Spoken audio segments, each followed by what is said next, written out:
Goeiedag, ek groet jou in die kosbare naam van Jesus Christus. Ek lees van 'n man wat op 'n trein by die venster uitgestaar het en die heeltyd gesê het, wonderlik, absoluut wonderlik. Waarna het hy gekyk? Vervalle woonstelgeboue en rommel wat op die sypaadjie lê. Nadat die vrou wat langs hom sit, hom 4 of 5 keer wonderlik hoor sê het sy 'n opmerking gemaak en gesê, dit lyk nie vir my te wonderlik nie. Waarop die man toe geantwoord het, ek was vir die afgelope 30 jaar blind, maar deur die vaardigheid van 'n chirurg, die vrygewigheid van 'n skenker en 'n kornea oorplanting, het ek die gawe van 2 nuwe oë gekry.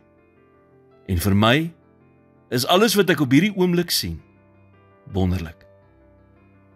Dankbaarheid het 'n manier om 'n mens se oë oop te maak en al die wonderlike dinge in jou lewe raak te sien waarmee God jou seën.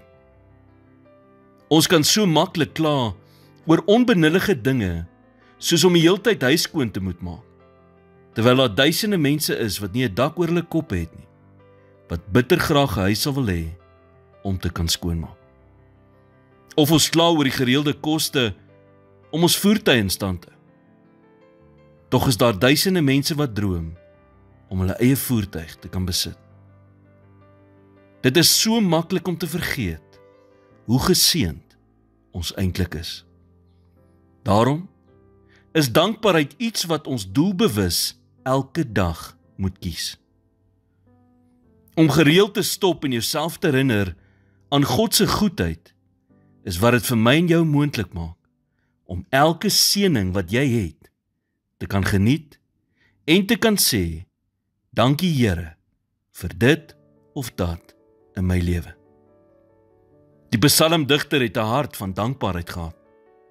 Hy skryf in Psalm 92 vers 2 en 3, dit is goed om die Here te loof en tot eer van u naam te psalm sing, o Allerhoogste, om in die môre u goedertierenheid te verkondig en u getrouheid in die nagte.